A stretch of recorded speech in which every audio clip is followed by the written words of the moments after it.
సద్గురుభ్యో నమః. యువ సామ్రాట్, పారలౌకిక విద్యా విశారదుడు, క్షరాక్షర వివేచన విద్యా సంపన్నులు, పరిపూర్ణ బోధస్థితి పురుషోత్తములు, అభినవ శివరామ దీక్షితులు, శ్రీమద్ రాజాదిరాజ మహారాజ రాజయోగీంద్ర చంద్రులు, పరిపూర్ణ ప్రబోధ విశిష్ట సోపానక్రమ ప్రవచనాచార్యులు, నిత్య నూతన పరిపూర్ణ ప్రబోధ సత్యవ్రతాచార్య సౌమ్యుడగు శ్రీ శ్రీ శ్రీ పూర్ణానంద బ్రహ్మానందార్య సద్గురుభ్యో నమో నమః. పంచపూజల గురించి శ్రీ పూర్ణానంద బ్రహ్మానంద స్వామి వివరణ చెప్పుచున్నారు. జయ గురుదేవ. హృదయస్థానంలో ఉంటారు. ఆ అహంకారానికి చెప్పలేనంత అనురాగ, అభిమాన, అహంకార, ఆలోచనాపరమైనటువంటి భావజాలన్నీ ఒక ఘనీభవించిన మహాపర్వతం వలె ఉంటాయి. అవన్నీ తీసేసుకోవాలి. ఇప్పుడు ఈ విధంగా మనము ఆకాశముతో ఏర్పడిన అంతర్యేంద్రియాలను ఏమిటిగా మార్చి ఇవ్వాలి ఆయన గురువుకో? గంధంగా స్వామి. గంధం అయిపోయా, ఇంకా మార్చిన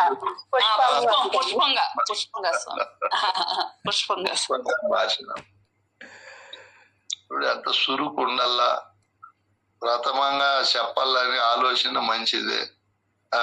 ఇక్కడ పరిపూర్ణ బోధ చెప్పేవాళ్ళు, వినేవాళ్ళు రోజు కుక్కలతో సమానం. లతమ్మ పట్టేస్తారు. ఎక్కడ పొరపాటు చెప్పినా వెంటనే ఎరుకలు ఇక్కడ ఉండేటి పని చేస్తాయి. మహా సూక్ష్మ బుద్ధి ఉంటుంది. ఆ తరువాత పుష్పముగా మార్చినాం. ఇంకా మళ్ళీ మలినమైనటువంటి భావజాలాలతో ఉండకూడదు. గురువుకి అట్లా సమర్పించాం మనం. ఈ ప్రక్రియ సృష్టిలో ఎక్కడా ఉండదు, ఈ పరిపూర్ణ బోధలోనే ఉంటా. ఆ తరువాత యం వాయువాత్మనే స్పర్శ తన్మాత్ర ప్రకృతి ఆనందాత్మనే శ్రీ గురుదేవాయ నమః. వాయువాత్మకం ధూపం ఎంబీజముతో ఉన్నటువంటి వాయుభూతము నుంచి మనకు పంచ ప్రాణాలు తయారైతాయి. ఈ ప్రకృతితో తయారైన ఈ పంచ ప్రాణాలను గురుసేవకు మనం ధూపముగా మార్చి సమర్పించాలి. ధూపం మంచి వాసన వస్తుంది. ఆ వాసన వచ్చే చోటికి బల్లూకాలు, సింహాలు, పులులు, ఇటువంటి భయంకరమైన క్రూర జంతువులు రావు. ఆ వాసన పవర్ అట్లుంటారు. వాటికి అది పట్టదు ఆ వాసన. ఇప్పుడు ఈ విధంగా ధూపముగా మార్చి సమాన వ్యాన ఉదాన ప్రాణ అపాన వాయువులను మనం గురువుకు సమర్పి సమాన వాయువు నాభిస్థానములో ఉండి మనం తిన్న ఆహారం అంతా పచనము చేసి శరీరములో ఉండే 72,000 నాళ్ళకు 11.2 మిలియన్ ధాతువులకు పంపిస్తారు. ఇప్పుడు ఎంత గొప్ప పని చేస్తారు. సమాన వాయువు నాభిస్థానంలో సమయానికి మనం అన్నం పెడితే అది బ్రహ్మాండంగా జీర్ణం చేస్తాడు. సమయానికి పెట్టలేదనుకో అక్కడ ఉండే వస్తువులను పట్టుకుంటుంది. చిన్న ప్రేవులు జీర్ణాశయాన్ని పట్టుకొని రోగాలు పాలు చేస్తాయి. అందుకే ఆ సమాన వాయువుకు ఎన్ని పనులున్నా శతకర్మాణం సమయానుకూలం భుక్తమాచర్య అని చెప్పారు పెద్దలు. 100 పనులున్నా వృద్ధుల్ని లేస్తానే 2 గ్లాసులు నీళ్లు తాగేయండి. ఇంకా సత్తా ఉంటే దాంట్లో నిమ్మరసము 2 చుక్కలు తేనె, మంచి తేనె కలుపుకొని తాగండి. శక్తిని ఇస్తుంది, శుభ్రము చేస్తుంది లోపలంతా. ఆ తరువాత 8కో 8:30కో టిఫిన్ ఖచ్చితంగా తినాలి. లేదా రాత్రి మిగిలిండే అన్నంలో మజ్జిగ కలుపుకొని ఒక నిమ్మ పండు, మామిడి పండు, ఊరగాయ ఉప్పు వేసుకొని తింటే అది అద్భుతంగా పని చేస్తుంది. మళ్ళీ మధ్యాహ్నం కడుపు నిండా అన్నం తినాల, బాగా తినాల, ఎంత శక్తి ఉంటే అంత. మళ్ళీ సాయంత్రం ఏటువన్నా ఉడకబెట్టిండేటివో మొలకెత్తించేటివో గింజలు తినాల 4-4:30. అవకాశం లేదనుకో తినకపోయినా పర్వాలేదు. 7 కాకనే అల్పాహారం తినాల. మళ్ళీ 3 చపాతీలు, 2 దోశలు, 4 ఇడ్లీలు, ఒక రాగి పిండి ముద్దో ఏదో ఒకటి తిని నీళ్లు చక్కవ తాగి జై గురుదేవ అని కందార్థాలు ఒక అధ్యాయం పాడుకో. సమాన వాయువు బాగా పనిచేస్తుంది. అప్పుడు ఫ్రీగా ఇచ్చిన టీలు తాగకూడదు, ఉత్త పాలు తాగొచ్చు, దాంట్లో చక్కెర వేసుకోకూడదు. చక్కెర కెమికలే, టీ పొడి అంతా రంగుతో ఆ ఆకు పరిపక్వం కాకనే తయారు చేసేది. కాఫీ పొడి అంతా కూడా ఒరిజినల్ కాదు అది. ఇవన్నీ తీసుకోకూడదు మనం, అవన్నీ అవసరంలే, కాకూడదు అసలు. బజార్లో తయారయ్యే పిజ్జాలు, బర్గర్లు, పానీపూరీలు ఎప్పటికీ తినకూడదు. అతి వేడితో తయారు చేస్తారు, దాంట్లో ఏ బలము ఉండదు. ఆ ఆయిల్, ఆ మసాలాలు అనారోగ్యాన్ని కలిగిస్తాయి. అసలు బజార్లోనే కొనకూడదు. ఎన్నో ఉన్నాయనైనా చెప్పేటివి మీకు అందరికి తెలుసు. ఈ సమాన వాయువు గురువుకి ఇచ్చినాం కాబట్టి ఇట్లా పాడు తిండ్లు తినకూడదు అని నేను చెప్తున్నా. సమయానికి తినకుండా పోతే రోగాలు వస్తాయి కాబట్టి ఏదో ఒకటి తినాలి సమయానికి. ఇప్పుడు మన గురువులు 3 వరకు పెడతాన్నారు సభలు. పొద్దున్నే 8:30 టిఫిన్ తిని 3 వరకు వాళ్ళు తినరు, తినే వాళ్ళను కూడా ఉండండి అంట. తిక్క సభలకు పోయి మన ఆరోగ్యాలు పాడు చేసుకొని రోగాలు పాలైతే ఎవరినైనా ఆ గురువు ఎన్ని గంటల వరకన్నా చెప్పుకొని రోగాలు పాలు కానీ మనం 1 గంట 12:15 అయితే సభను వదిలేయాలి. బ్రహ్మస్వామి కాదు, వాళ్ళ తాత బోధ చెప్పని వాడు కూర్చోకూడదు, పోయి అన్నం తినేయాలి. ఇంకా 10 నిమిషాలు 20 నిమిషాలు అబ్బా అంటే. లేకపోతే లోపల సమాన వాయువుకి తెలియదు, అది జడ వస్తువు. ఎవరో మంచోళ్ళు బోధ చెప్తున్నారు, నేను పని మానేసుకుందాంలే అనుకోదు. అది తన పని తాను చేస్తానే ఉంటది. అట్లా సమాన వాయువు గురువుకు సమర్పించిన తరువాత ఆ సమాన వాయువుకు మనం చెడ్డ పదార్థాలు పంపకూడదు, అది పాడైపోతుంది. దాని పని అది రాను రాను చేసేది మానుకుంటారు. సారాయి తాగేవాళ్ళు, బీడీలు తాగేవాళ్ళు, ఇట్లా వాళ్ళు తినరాని పదార్థాలు తినడం వల్ల ఆ సమాన వాయువు దెబ్బతింటారు. ఉదాహరణ వాయువు అది శరీరంలో నఖశిక పర్యంతము శీతోష్ణ స్థితిని సమంగా పెట్టుకుంటారు. అందుకే సమశీతలంలో మనం ఉండాలి. అతి వేడి, అతి శీతలంలో ఎక్కువ సమయం ఉండకూడదు. ఇవన్నీ గురువుకు సమర్పించాం. ఉదాహరణ వాయువు కంఠస్థానంలో ఉండేదాన్ని గురువుకు సమర్పించాం. దానితో ఎట్లంటే అట్లా పలుకులు పలకకూడదు, తినేటప్పుడు మాట్లాడకూడదు, తాగేటప్పుడు మాట్లాడకూడదు, అది దెబ్బతింటాది. గురువుకు సమర్పించాం కాబట్టి ఏదో ఒక పనే చేయాలి. ఇంకా ప్రాణవాయువుతో శరీరంలో చాలా అవసరం కాబట్టి దాన్ని ఉచ్ఛ్వాస నిశ్వాస క్రమంలో ఎక్కువ ఆలోచనలు పెట్టుకోకుండా పూర్వ కుంభక రేచక పద్ధతుల్లో దాన్ని నడిపించాలి. ఇవన్నీ పనులు చేయడం వల్ల, గురువుకు మనం సమర్పించడం వల్ల, ఈ పద్ధతిలో వినియోగించుకుంటే ఆరోగ్యము, ఆనందము, అతిశయించినటువంటి ఉల్లాసము, ఉత్సాహము ఇవన్నీ ఉంటాయి. ఊరికైనా పేరుకు సమర్పిస్తే ఏం సుఖము? ఈ పద్ధతిలో సమర్పించి అవి పాటించాలి. చూడు ఎంత గొప్ప బోధ, గొప్ప ఉపయోగం ఉందో మనకు. ఇవన్నీ గురువు చెప్పినట్టు పాటిస్తే ఎంత బాగుంటుంది చూడు. వాయువులు సమంగా పనిచేయాలంటే సమయానికి నిద్రపోవాలి.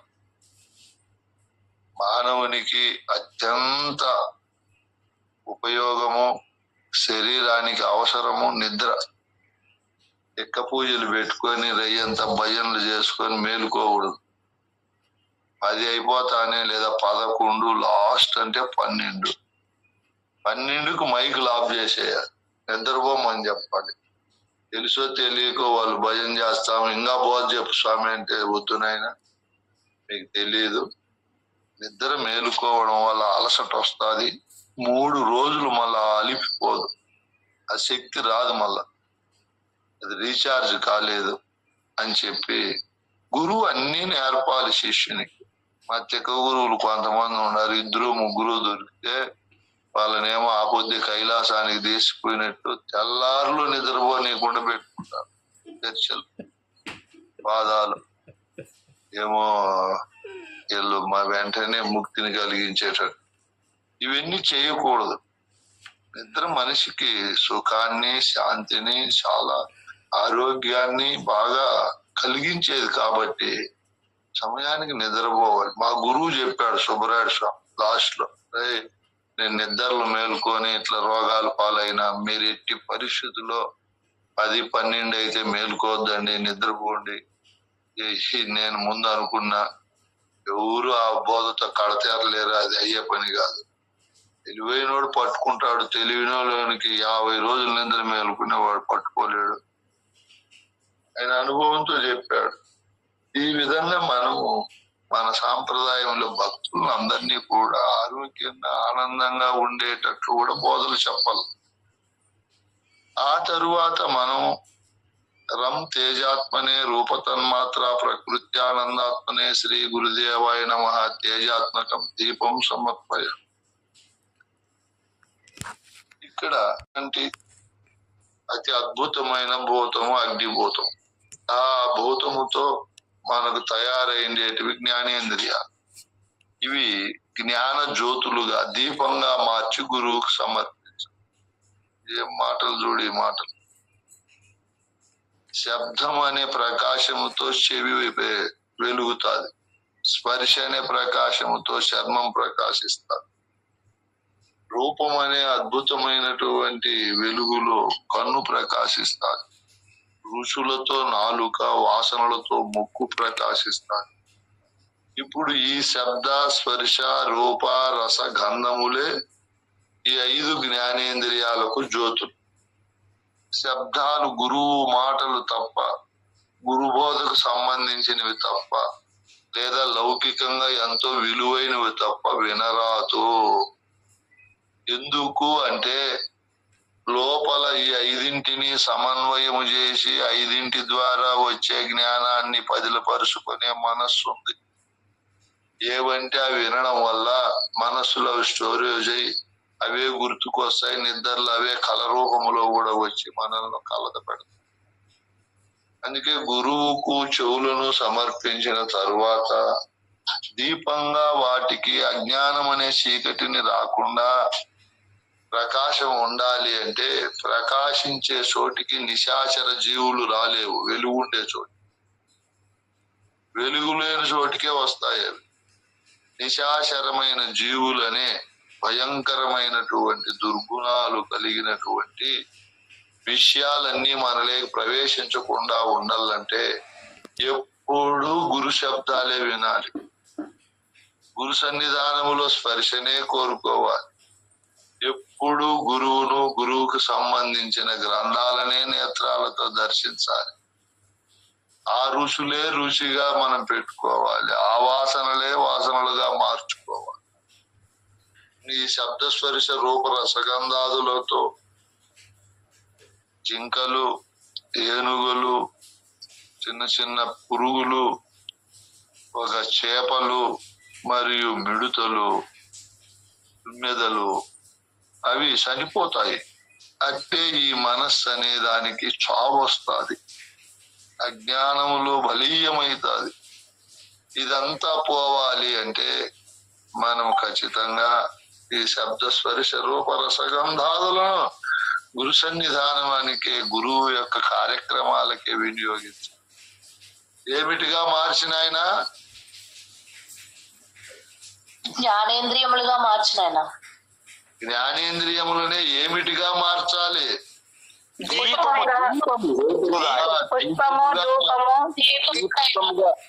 దీపముగా మార్చి, దీపం ఉండే చోట చీకటి ఉండదు. అతి భయంకరమైన చీకటిని కూడా దీపము పారద్రోలుతారు.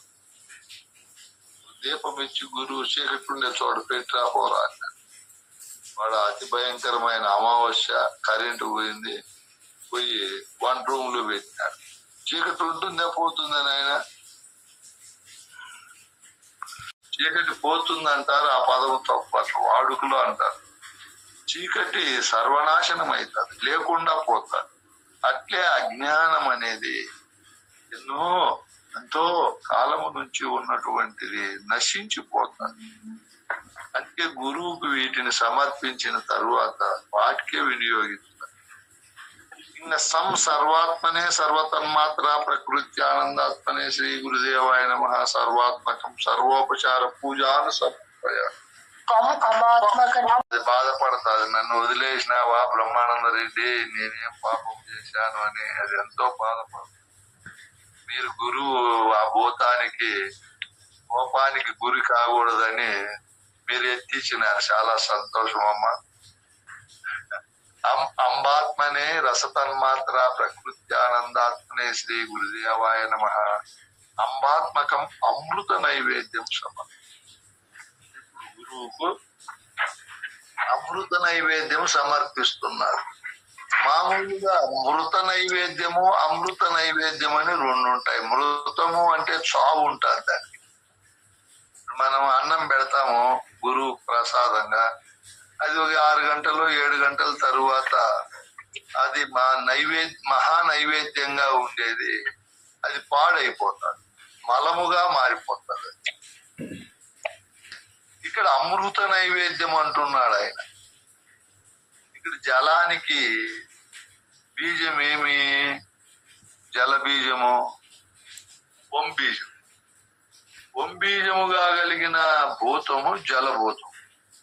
ఈ జలభూతముతో మనకు శబ్ద స్పర్శ రూపరసగంధాదులు అనేటివి ఏర్పడతాయి, విషయేంద్రియాలు. ఈ విషయేంద్రియాలకు మనం సుదూరంగా ఉండాలి. ఈ వీటిని మనం ఏమిటిగా మార్చి గురువుకు సమర్పణ చేశాము అన్నటువంటి అమృత నైవేద్యంగా మార్చాము. ఇంకా అమృతమైనటువంటివే గురువాక్కు, గురువుతో కలిసి చేసే వ్యవహారాలు. కృష్ణ ప్రభువులు వాళ్ళ గురువుతో చేసిన వ్యవహారము అమృతంగా ఉంది మనందరికీ. ఎన్ని యుగాలైనా అది నాశనము కాదు. శివరామ దీక్షితులు వాళ్ళ గురువుతో చేసినటువంటి వ్యవహారం అమృతంగా ఉంది, అది నశించిపోతుంది. మనము మన గురువుతో ఆ విధంగానే చేయాలి. అద్భుతమైన గురు బోధనే శబ్దాలు వినాలి. గురువు యొక్క స్పర్శను, ఆయన హస్తకమును మన తలపై పెట్టించుకోవాలి. ఆయన్నే కన్నులతో దర్శించాలి. ఆయన ఉండినా లేకపోయినా ఆయన రూపమే దర్శించాలి. ఆ తరువాత ఆయనకు రుచులు, ఆయన వాసనలే ఉండాలి మనం. ఇవన్నీ గురువుకు సమర్పించాము. ఇప్పుడు కర్మేంద్రియాలను ఏమిటిగా మార్చి సమర్పించామమ్మా? గురుడు రాజ్యము అన్ని పోగొట్టుకున్నాడు. నక్షత్రకుడు మళ్ళా యజ్ఞానికి ముందు అడిగిండేది బలవంతుడైన వాడు బలమైన ఏనుగుపై నిలబడి ఒక నాణ్యాన్ని తీసుకొని ప్రొటకన వేలుతో చూపుడు వేలు పైన పెట్టి ఎంత పైకి చురుతాడో అంత ధనము కూడా భార్య కొడుకున అమ్మేసి ఇచ్చేసినాడు. ఇంక మరి నేను 4 రోజులు పనిచేశాను కదా, నాకేమి ఇస్తావు అని నా నక్షత్రం. ఏమయ్యా మహానుభావ, ఓ ఋషి పొంగవా, ఓ పుణ్య పురుష, ఇంకా నా దగ్గర ఏముందయ్యా నీకు తెలియదా, కట్టుకునే బట్టలు తప్పరా అని చెప్పినాడు. అప్పుడు నక్షత్రకుడు చెప్పాడు, ఏమయ్యా అబద్ధాలు చెప్తావు, నీ దగ్గర ఏమి లేదా అన్నాడు. అబద్ధం చెప్తానా? అయ్యయ్యో ఎంత మాట అది, నేను కలలో కూడా చెప్పనే, తమాషకు కూడా చెప్పనే అన్నా. మరి నా దగ్గర ఏముంది అంటాను, వీటన్నింటినీ ఇచ్చిండే నువ్వు లేవా అన్నాడు. వీటన్నింటినీ ఎవడైతే ఇచ్చినాడో వాడు నీవయ్యే ఉండవు, నువ్వు ఉండవు కదా మిగులు, ఏం చేయమంటావు, నిన్ను అమ్ముకొని ఇచ్చే నాకు డబ్బులు అంట. బేరం పెట్టినారు. ఆయన్ను కొన్నాడు వీరబాహుడు, హరిశ్చంద్రుడు కూడా కొన్నాడు. ఆ డబ్బులు ఇచ్చినాడు నక్షత్రం. ఇప్పుడు ఇంకా హరిశ్చంద్రుని దగ్గర ఏముంది నాయనా?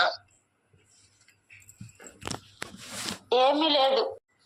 ఇప్పుడు ఎవరి మాట ప్రకారం జీవిస్తున్నాడు ఆయన? వీరబాహుడు మాట,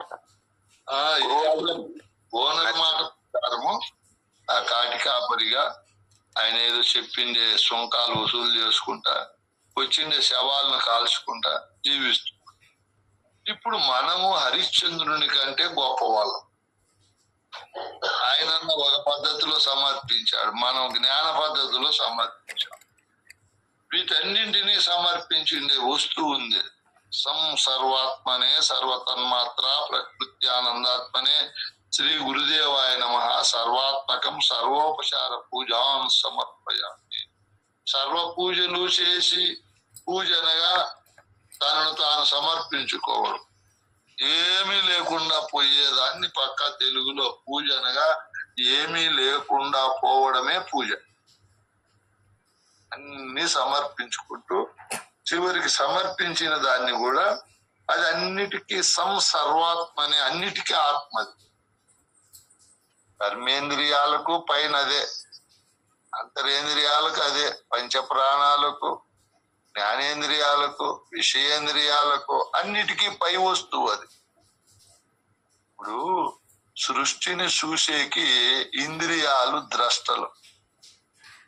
ఇంద్రియాలను చూసేది మనస్సు ద్రష్ట, మనస్సును చూసేది బుద్ధి ద్రష్ట, బుద్ధికి ద్రష్ట ఆత్మ, ఆత్మకి పైన ఇంకొక వస్తువు లేదు ద్రష్ట. మనం ఉండాలి, ఆ దేవుడు చూసుకొని ఉంటాడని, ఆ దేవుని కృపకు మనం పాత్రులు అవుతున్నామని తిరుమలకు, అక్కడ కేరళకు, విజయవాడకు, షిరిడీకి పోయి ఉండీలలో డబ్బులు వేస్తాం. సర్వద్రష్ట నీవై ఉండగా నిన్ను దర్శించేది ఇంకొకటి లేనే లేదు, సత్య ప్రమాణకంగా లేదు. ఇది తెలియక మూర్ఖులు ఇంకొక ద్రష్ట ఉండదని తాను సర్వద్రష్ట అయినా కూడా తనను తాను తగ్గించుకొని న్యూన్యతా భావనతో ఉంటూ భయభ్రాంతులకు లోని ప్రపంచంలో అందరూ కొట్టుమిట్టాడుతున్నారు. మీరే చూడండి, ప్రపంచంలో 240 కోట్ల మంది క్రైస్తవులు ఉన్నారు, బాగా చదువుకున్నారు. ఈయన దేవుడు ఉన్నాడు ప్రభులోకంలో, ఆయన పరిశుద్ధాత్మ స్వరూపుడు. ఆయన్ను మనం స్మరించి ఆయన వాక్యం ప్రకారం జీవిస్తే చనిపోయిన తరువాత ఆయన ఆయన లోకానికి తీసుకొని పోతాడు అని నమ్ముకోండారు. ఒరే ఎర్రి బాగులారా, శరీరం ఏడబడిపోతే కొత్త ఆత్మని ఎట్లెత్తపోతాడు ఆయన? వస్తువు అయితే ఎత్తుకొని పోతాడు. ఎక్కువలారా, వాడు పెట్టిండే భ్రమలకు మీరు చచ్చిపోయి మా దేవుడు గొప్ప అని మిగతా వాళ్ళ పైన ద్వేషం పెట్టుకొని వాళ్ళ అజ్ఞానులు అవివేకులు అనుకొని మీరు వాళ్ళు తక్కువ అంచనా వేస్తున్నారు. మీరు ముందు అజ్ఞానులు ఎక్కడున్నారు? ద్రష్ట, నీవే ద్రష్ట అయి ఉండవు. అదిగాక ఆ లోకంలో ఏం చింతకాయ ఉంది? ఎట్లా పోతావు నువ్వు ఆ లోకానికి? ఆత్మ కన్నులు లేకపోతే చూడలేదు, చెవులు లేకపోతే వినలేదు, నోరు లేకపోతే తినలేదు, మాట్లాడలేదు, చేతులు లేకపోతే దేన్ని పట్టుకోలేదు. వాళ్ళని అవిటోళ్ళు అంటారు. ఇన్ని ఏడు అనుభవంలో ఎంత ఉంటే వీళ్ళకి మెంటల్ అనుకోవాలనా, పొగురు అనుకోవాలనా, అజ్ఞానం అనుకోవాలనా? మేధావులు మామూలు వాళ్ళు అంటే మన ఇండియా వాళ్ళంటే గొర్రెలు అనుకో, చదువులే చింతకాయలే, వీళ్ళకి ఏమి తినాలా ఏమి అంతా వాడు చెప్పిన మాటకు మళ్ళా పరిగెత్తేది వాని మాట. మనోళ్ళు గొర్రెలు అనుకుందాములే. ఆ మేధావులకి ఏం రోగము? ఎట్లా ఆ లోకం ఎక్కడుందయా? బాగా సూర్యుడు చుట్టూ ఆ గ్రహాలు తిరుగుతున్నాయి.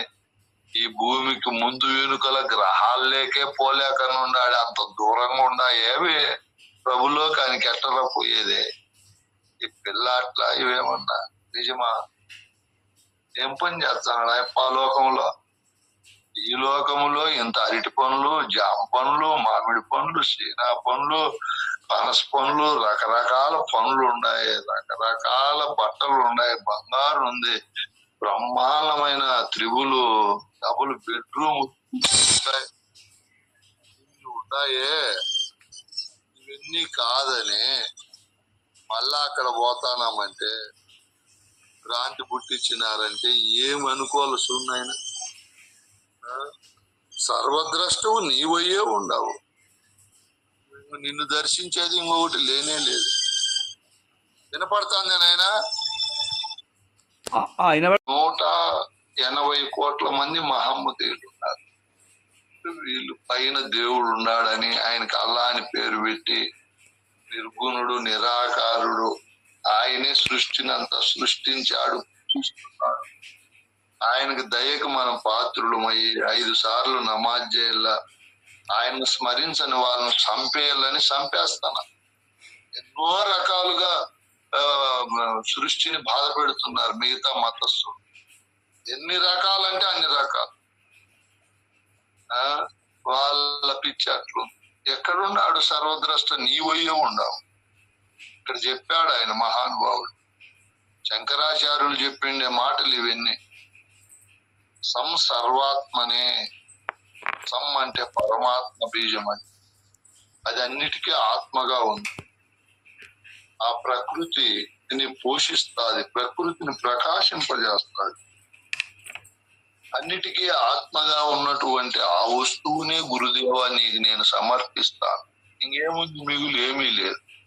ఇట్లా నీవే పరమాత్ముడవై ఉండినా తెలియక అజ్ఞానంతో 120 కోట్ల మంది ఉండే హిందువులు దృష్టిలో వాళ్ళు పరిగెత్తున్నారు దేవుడు ఎక్కడో ఉన్నాడని.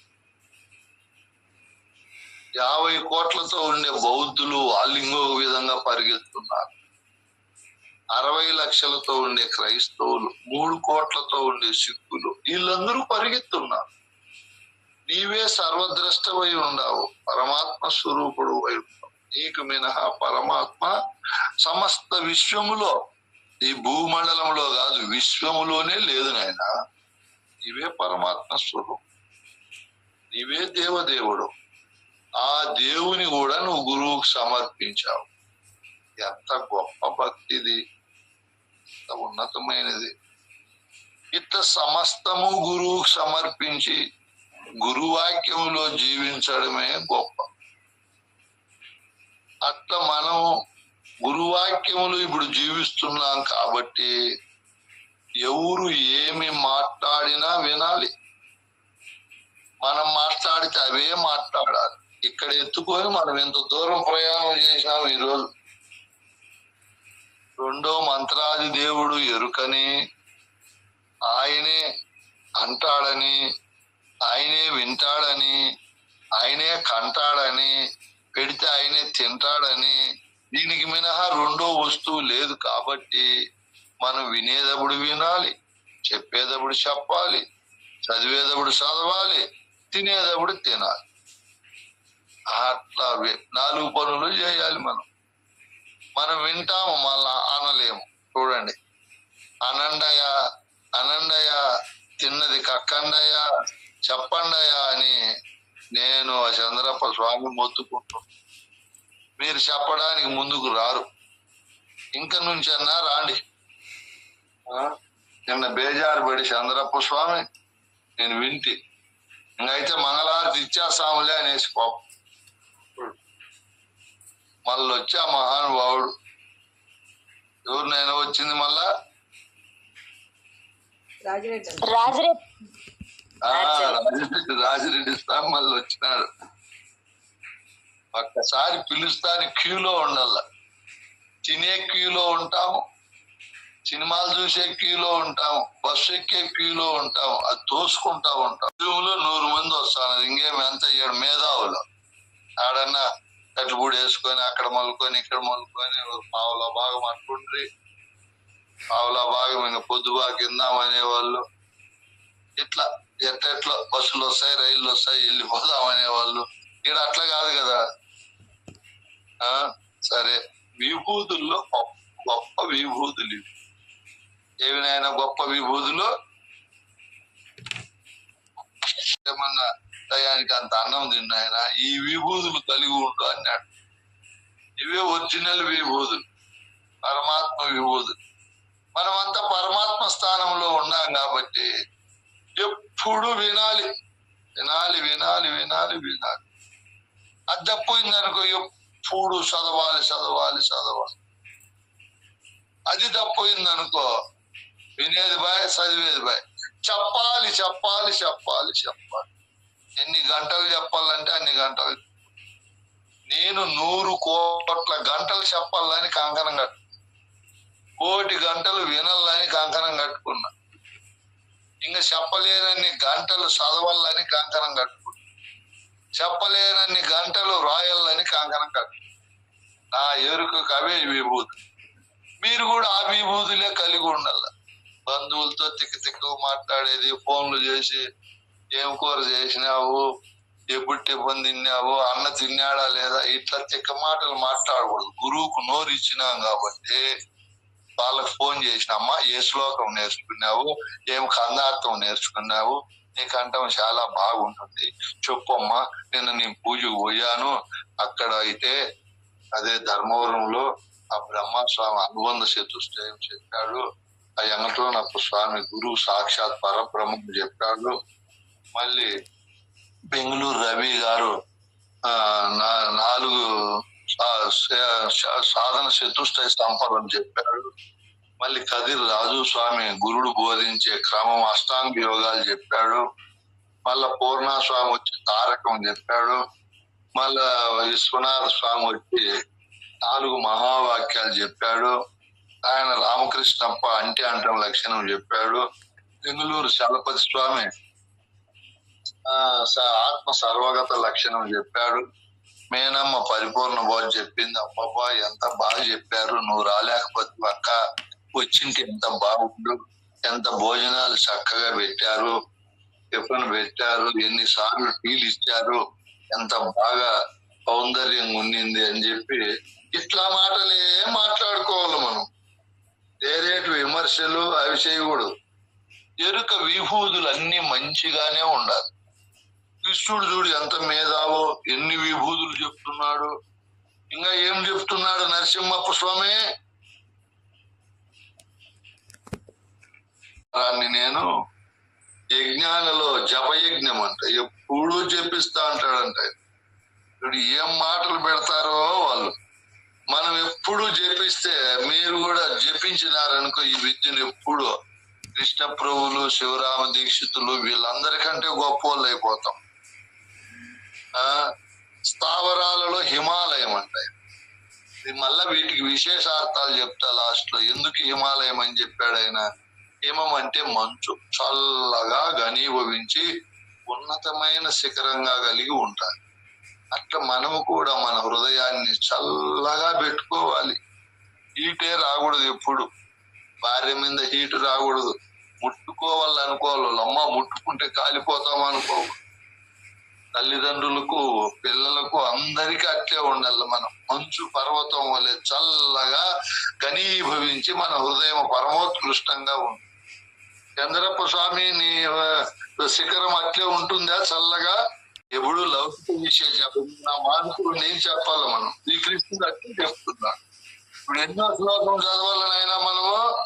నమః అథ దశమోऽధ్యాయః విభూతియోగః మృత్యుః సర్వహరాశాహం ఉద్భవస్య భవిష్యతాం కీర్తిః శ్రీర్వాకశ్చ నారీణాం స్మృతిర్మేధా ధృతిక్షమా బృహత్సామ తథా సామ్నాం గాయత్రీ ఛందసామహం మాసానాం మార్గశీర్షోహం ఋతూనాం కుసుమాకరః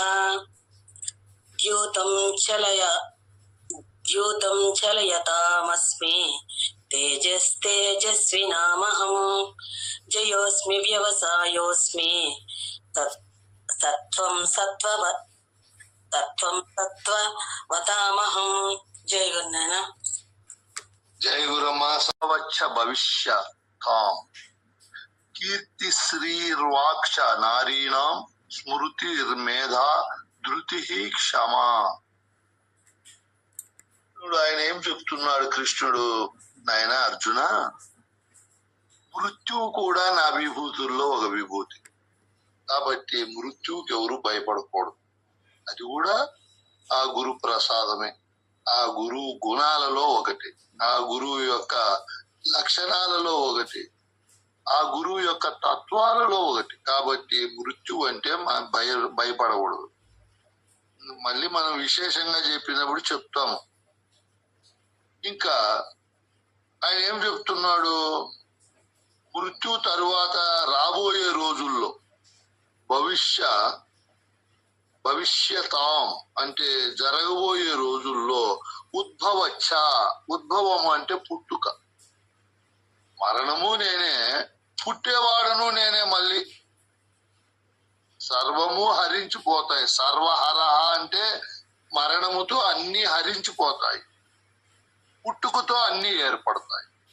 మరి ఇక్కడ స్త్రీ గుణము చెప్తున్నాడు. మంచి ప్రతివ్రత శిరోమణి స్త్రీకి 6 గుణాలు ఉంటాయంట. కీర్తి ఒకటి, స్త్రీ అంటే సంపద ఒకటి, మరియు మంచి వాక్కులు, సరళమైన ప్రియమైన వాక్కులు, స్మృతి ఒకసారి చెప్తే మర్చిపోకుండా ఉండేది, మరియు మేధాతనం, స్మృతి మేధాతనం, ధృతి, క్షమా గుణాలు. ఇవన్నీ కూడా స్త్రీకి ఉండే అద్భుతమైన గుణాలు. ఆ గుణాలన్నీ కూడా నేనేనంటున్నాడు. ఇప్పుడు ఆయన కాని ఇంకేమీ లేవు. మరి ఇంకేం చెప్తున్నాడు? బృహత్సామ తథా సామ్నాం గాయత్రి ఛందసామహం మాసానాం మార్గశిరోహం. మార్గశిరోహం, మార్గశిర అనే మాసం ఒకటి వస్తుంది. మార్గశిర, కార్తీకము, శ్రావణము, వైశాఖం అని 12 మాసాల్లో ఈ మంచి మాసాలు నాకు.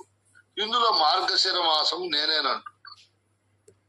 అలాగే ఋతూనాం కుసుమాకర, కుసుమాకరము అనేది వసంత ఋతువు. కుసుమాకర అంటే వసంత ఋతువు అని అర్థం. ఋతువులలో వసంత ఋతువును నేను, మాసాలలో మార్గశిర మాసము నేను, ఛందస్సుల్లో గాయత్రి ఛందస్సు నేను. మనకు చెప్తారు పెద్దలు, గురుగీతామాలా మంత్రములో అస్య శ్రీ గురుగీతామాలా మంత్రస్య ఆచల ఋషి అవినాశ్ ఛంద, గాయత్రి ఛంద అని ఒక ద్వాదశాక్షరి మంత్రములు ఏమో చెప్తారు. ఈ గాయత్రి ఛందస్సు అనేది సంస్కృతంలో గొప్పది.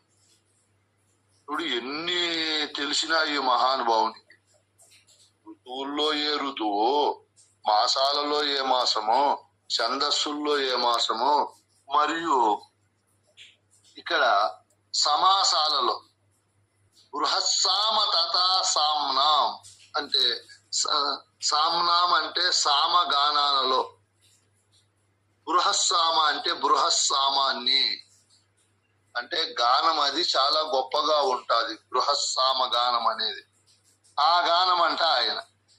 గానాలన్నీ కూడా తెలుసు ఆయనకు. ఆనంద గానము, జుంజూట గానము, సావేరి గానము, ఇట్లా గానాలు ఎన్నో ఉన్నాయి.